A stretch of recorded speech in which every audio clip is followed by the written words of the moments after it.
ga je odradio. To se zove posao.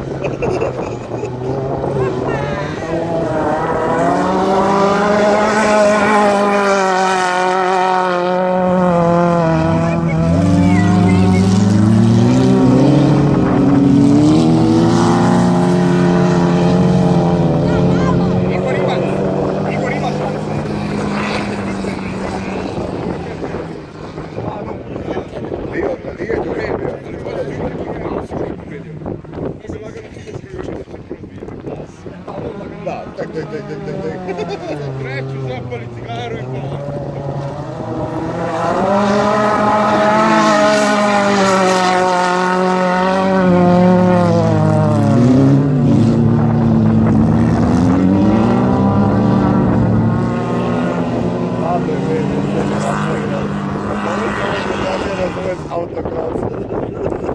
Udri i piči. Ovo je više kumati. Šta je bilo? Kristijan!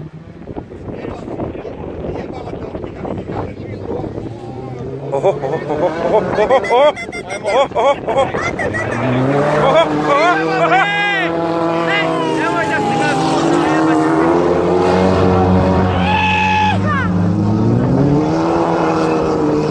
A uvali je otišao. To je Baško Topolski talenat.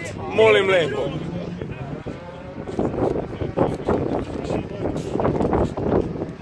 Sad nešto da ne zasadimo.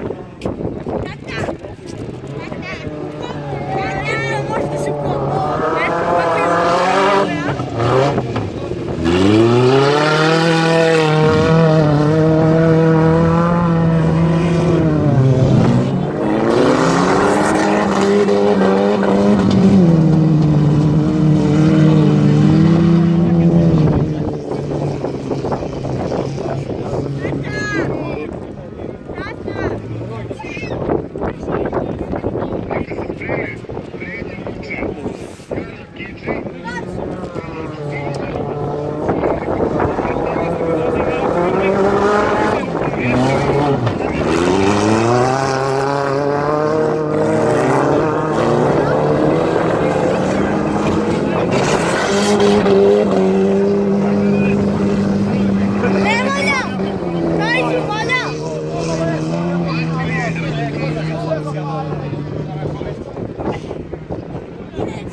Dajću!